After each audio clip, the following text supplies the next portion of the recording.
આપ સૌ બાળમિત્રોનું ફરીથી એકવાર સ્વાગત છે. ધોરણ 7 એકમ 7 હવામાન, આબોહવા અને આબોહવાની સાથે પ્રાણીઓનું અનુકૂલન વિજ્ઞાન ટેકનોલોજી વિષયના આ પાઠમાં આગળ વધીએ તો બે ભાગ આપણે ભણી ગયા છીએ. આજે અંતિમ ત્રીજા ભાગનો અભ્યાસ કરવાનો છે. પ્રથમ બે ભાગમાં આપણે પ્રથમ જોયું હવામાન વિશે, ત્યારબાદ આપણે જોયું વર્ષામાપક યંત્ર વિશે, હવામાનના મૂળ તત્વો વિશે, ત્યારબાદ થર્મોમીટર, હવામાનના ફેરફારનું કારણ સૂર્ય વિશે જાણ્યા, ત્યારબાદ આબોહવા એટલે કે લાંબા ગાળાની પરિસ્થિતિ કહેવાય.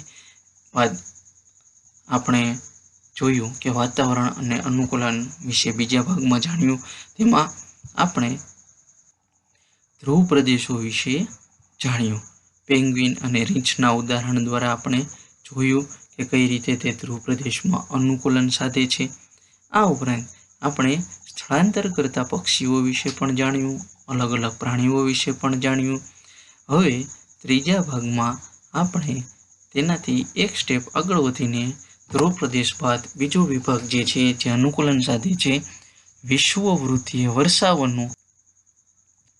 અત્યારે આજે તમને સ્ક્રીન ઉપર વૃક્ષો દેખાય છે, ઘટાદાર નાના નાના છોડ પણ દેખાય છે. તે વિષુવવૃત્તીય વર્ષાવનોનું એક ચિત્ર છે. આવો ઘટાદાર વૃક્ષોવાળું વન હોય. વિષુવવૃત્તની નજીકના ભાગમાં હોવાને કારણે વિષુવવૃત્તીય પ્રદેશોની આબોહવા સામાન્ય રીતે ગરમ હોય છે. ઠંડકના મહિનાઓમાં પણ તેમનું તાપમાન 15°C કરતાં વધુ હોય છે, જ્યારે ગરમ ઉનાળામાં તો 40°C પણ પાર થઈ જાય છે. સમગ્ર વર્ષ દરમિયાન દિવસ અને રાત્રિનો સમયગાળો લગભગ સમાન હોય છે, કેમ કે શિયાળાની જેમ દિવસ અને રાત્રિના લંબાઈમાં ફેરફાર હોતો નથી. આ પ્રદેશો ખૂબ જ ભારે વરસાદ અનુભવે છે, આથી તેને વર્ષાવનો કહે છે. જો એમાં આગળ વધીએ તો આસામનો પશ્ચિમ ઘાટ ભારતમાં આવેલો છે. દક્ષિણ એશિયા, મધ્ય અમેરિકા અને મધ્ય આફ્રિકામાં વિષુવવૃત્તીય વર્ષાવનો આવેલા છે. સતત હુંફાળી પરિસ્થિતિ અને વરસાદને લીધે આ પ્રદેશોમાં ઘણી બધી જાતના વૃક્ષો, છોડવાઓ તથા પ્રાણીઓના જીવન હોય છે. વાનરો, બે પગે ચાલનારા વાનરો, ગોરીલા, વાઘ, હાથી, દીપડા, ગરોળી, સાપ મુખ્ય પ્રાણીઓ છે વિષુવવૃત્તીય વર્ષાવનોના. હવે આ પ્રાણીઓ અહીં કઈ રીતે અનુકૂલન સાધે છે તેના વિશે આપણે ભણવાનું છે. તો તેઓની સંખ્યા ઘણી મોટી હોવાથી તેમની વચ્ચે ખોરાક અને આશ્રય સ્થાન એટલે કે રહેઠાણ માટે તીવ્ર હરીફાઈ ચાલે છે. ઘણા પ્રાણીઓ તો વૃક્ષ પર જ જીવન ગાળે છે. રેડ આઈ ફ્રોગ એટલે કે લાલ આંખવાળો દેડકો આ ચિત્રમાં તમે જોઈ શકો છો. દેડકાને લાલ આંખ. આ દેડકાના પગ પર ચોંટી જાય તેવું પેડ ઉત્પન્ન કરે છે, જે તે રહેતા હોય તેવા વૃક્ષ પર ચડવામાં મદદ કરે છે. આ ઉપરાંત વૃક્ષ પર રહેલા અમુક વાનરોને લાંબી પૂંછડી હોય છે. શા માટે? તો કે લાંબી પૂંછડીની મદદથી તેઓ ડાળીઓને સરળતાથી પકડી શકે છે. તેમના હાથ અને પગ જ એવા હોય છે કે જે વૃક્ષની ડાળીને સરળતાથી પકડીને લાંબા સમય સુધી રહી શકે છે. આ ઉપરાંત તેઓમાં ખોરાક માટેની હરીફાઈ થાય છે, કારણ કે તેઓની વસ્તી વધારે હોય છે. સરળતાથી પ્રાપ્ય ન હોય તેવા ખોરાક સુધી પહોંચવા માટે કેટલાક પ્રાણીઓએ અનુકૂલન કેળવ્યું હોય છે. એટલે કે આપણને તો ખોરાક સરળતાથી મળી જાય છે, આપણી થાળીમાં પીરસવામાં આવે ને આપણે જમી શકીએ, પરંતુ પ્રાણી પક્ષીઓને એવું હોતું નથી. તેઓને ખોરાક કોઈ પણ રીતે મેળવવો પડે છે. ત્યારે અમુક સમય એવું બને કે ખોરાક સરળતાથી ન મળી શકે, પરંતુ ખોરાક ખાવો હોય તો શું કરવું? તો પ્રાણીઓ તેના માટે અનુકૂલન સાધે છે. તો અહીં ટૌકાન નામનું એક પક્ષી છે, એ લાંબી મોટી ચાંચ ધરાવે છે. હવે આવી ચાંચ શા માટે ધરાવે છે? તો અહીં તમે જુઓ, એવી નબળી ડાળી હોય કે જ્યાં તમે બેસો તો તૂટી જવાની બીક હોય, અને ત્યાં જ ફળ ટીંગાતું હોય તો શું કરવું? તો તેના માટે આ ટૌકાન પક્ષી લાંબી અને મોટી ચાંચ ધરાવે છે, જેથી તે નબળી ડાળ પર બેસ્યા વિના પણ તે ફળ સુધી પહોંચી શકે છે. તે તમે અહીં ટૌકાન પક્ષીને જોઈ શકો છો, એની લાંબી મોટી ચાંચને પણ જોઈ શકો છો. ઘણા વિષુવવૃત્તીય પ્રાણીઓ સંવેદનશીલ ધ્વનિ પરખ, એટલે કે જરાક પણ અવાજ થાય તો તે ઓળખી શકે, તીક્ષ્ણ નજર, જાડી ચામડી અને આસપાસ સાથે ભળી જાય તેવો ચામડીનો રંગ બદલવા માટેની વ્યવસ્થા ધરાવે છે. એટલે કે લીલા રંગ સાથે લીલો બની જાય, જમીનના રંગ સાથે જમીનનો રંગ ધારણ કરે છે. આવું કરવાનું એક મોટું કારણ શિકારીઓથી રક્ષણ પૂરું પાડવાનું પણ છે. સિંહ જેવી પૂંછડી ધરાવતો વાનર પશ્ચિમ ઘાટના વર્ષાવનમાં રહે છે. પશ્ચિમ ઘાટ ભારતના ગુજરાતનો દક્ષિણ ભાગ, મહારાષ્ટ્ર, ગોવા, કર્ણાટક, કેરળ આ રાજ્યોમાં ફેલાયેલો છે. જે તેના માથા પર ગાલથી દાઢી સુધી રૂપેરી સફેદ કેશવાળી ધરાવે. અહીં આ ફોટામાં તમે એ રૂપેરી દાઢીવાળો વાનર જોઈ શકો છો.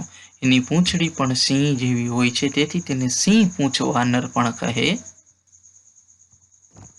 આ વાનર ઝડપથી ઊંચે ચડી શકે છે અને પોતાના જીવનનો મોટાભાગનો સમય વૃક્ષ પર જ વિતાવે છે. તે મોટે ભાગે ફળો, બીજ, કૂણા પાંદડા, ડાળીઓ, ફૂલ તથા ફૂલની કળીનો ખોરાક ખાય છે. આ બિયર્ડે ઝાડની છાલની નીચે રહેલા જીવડાને પણ શોધી ખાય છે. તેને વૃક્ષ પર જ પૂરતું ભોજન મળી રહેતું હોવાથી તે ભાગ્યે જ જમીન પર આવે છે. એટલે કે આ વાનર મોટાભાગનો સમય વૃક્ષ પર જ પસાર કરે છે. આવું જ બીજું એક જાણીતું પ્રાણી છે હાથી. આપણે બધાએ જોયું જ છે. હાથીએ પણ વર્ષાવનમાં ઘણી રીતે અનુકૂલન સાધેલું છે. એની સૂંઢને જુઓ, એનો નાક તરીકે ઉપયોગ કરે છે, જે ગંધ પ્રત્યે સંવેદનશીલ છે. ખોરાકને પકડવા માટે પણ સૂંઢનો ઉપયોગ થાય છે. વળી હાથીના જે આગળના દાંત હોય છે લાંબા મોટા, એ વૃક્ષની છાલ એનો પ્રિય ખોરાક છે, તેને ઉખેડવામાં ઉપયોગી છે. આમ હાથી ખોરાક માટેની હરીફાઈને સંભાળી શકે છે. વળી તેના મોટા કાન છે તે અત્યંત નરમ, ધીમો અવાજ સાંભળવામાં પણ મદદરૂપ થાય છે. વળી તેનું તાપમાન વધી ન જાય તેના માટે તે કાનને સતત ફરકતા રાખે છે, જેથી તેના શરીરનું તાપમાન ઠંડુ રહી શકે છે. તો પ્રાણી આવી રીતે પણ અનુકૂલન સાધી શકે છે. આ પ્રાણીને આપણે જોઈ શકીએ છીએ. તો બાળ મિત્રો, આ પાઠનું આપણે અહીં પૂર્ણ કરીએ. તો આપણે ધ્રુવીય પ્રદેશો, વર્ષાવન પ્રદેશોના પ્રાણીઓનું અનુકૂલન આ ભાગમાં જાણ્યું. ઉપરાંત હવામાન, આબોહવા તેના વિશે પણ આપણે જાણ્યું. તેમાં થતું પ્રાણીઓનું અનુકૂલન વિશે પણ આપણે ભણ્યા. તેના વિશે મેં કહ્યું તે પ્રમાણે તમે નોટ પણ બનાવી હશે. હવે નોટના આધારે જ આપણે પ્રશ્નો એટલે કે સ્વાધ્યાય પણ કરવાનું છે. અહીં સ્વાધ્યાય પાઠ્યપુસ્તકમાં જ આપેલું છે, જે ખાલી જગ્યા સ્વરૂપે, પ્રશ્નો સ્વરૂપે, પછી આબોહવાનો પ્રકાર એટલે વિકલ્પ સ્વરૂપે, લાક્ષણિકતાઓ સ્વરૂપે ઘણી રીતે આપણને અહીં સ્વાધ્યાય આપેલું છે. આ સ્વાધ્યાયને તમે તમારી નોટબુકમાં કરી અને તમારા શિક્ષકને બતાવો છો. તેનું મૂલ્યાંકન કરીને તમે જાણી શકો છો કે તમે કેટલું સારી રીતે શીખી શક્યા. આ ઉપરાંત અહીં અભ્યાસ માટેની પ્રવૃત્તિઓ અને પ્રોજેક્ટ પણ આપેલા છે. જો તમારાથી બની શકે તો શિયાળાની બદલે અત્યારે ચોમાસાની ઋતુ છે, તો ચોમાસાનું પણ તમે આવો એક અંગ રિપોર્ટ તૈયાર કરી શકો છો, જેનાથી તમને ઘણી સારી માહિતી મળશે અને તમે તમારી સર્જનાત્મક ક્ષમતાનો ઉપયોગ કરી શકો છો. આ ઉપરાંત અહીં તમને એક વેબસાઇટ આપેલી છે www.imd.gov.in. આને તમે ગૂગલમાં સર્ચ કરીને ભારતના હવામાન વિશે માહિતી મેળવી શકો છો. આ ઉપરાંત શું તમે જાણો છો કરીને તમને જનરલ નોલેજ પણ આપેલું છે. આજે આપણે વર્ષાવનો વિશે જાણ્યું. તો આ વર્ષાવન છે અને તેની પછી આપણે જોઈએ તો આ વર્ષાવનના પ્રાણીઓ છે, જેમાં તમને અલગ અલગ પ્રકારના વાનર, દેડકા, પક્ષી, પછી સાપ, દીપડો આવા પ્રાણીઓ તમે જોઈ શકો છો, જે વિષુવવૃત્તીય પ્રદેશોમાં સારી રીતે અનુકૂલન સાધી શકે છે. હા બાળ મિત્રો, ગૂગલમાં સર્ચ કરીને, તમારા વડીલોને પૂછીને, તમારા શિક્ષકોને પૂછીને આ પ્રાણીઓ વિશે તમે વધુ માહિતી એકઠી કરી શકો છો અને એક અલગથી નોટ પણ બનાવી શકો છો. તો બાળ મિત્રો, વિજ્ઞાન ટેકનોલોજી એકમનું પ્રકરણ 7 હવામાન આબોહવાની સાથે પ્રાણીઓનું અનુકૂલન વિશે આપણે ઘણી સારી રીતે ભણ્યા છીએ. તેનું સ્વાધ્યાય પણ તમે કરી લેશો એવી હું અપેક્ષા રાખું છું.